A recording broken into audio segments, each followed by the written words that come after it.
pakialam, di na ako babalik sa'yo.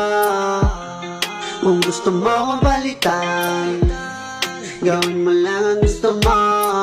Wala na akong pakialam, kaya pwede bang tigilan mo na ako sa iyong mga kaibangan. Tagal na akong nawala ng nararamdaman, kayang-kaya na kita ngayon pakawalan. Di ko nakasalanan, di ka na kontento. Huwag mo kong sisihin sa mga nagawa mo. Sinabi ko naman sa'yo na huwag kang magloloko, dahil di na ako mag-abol sa'yo.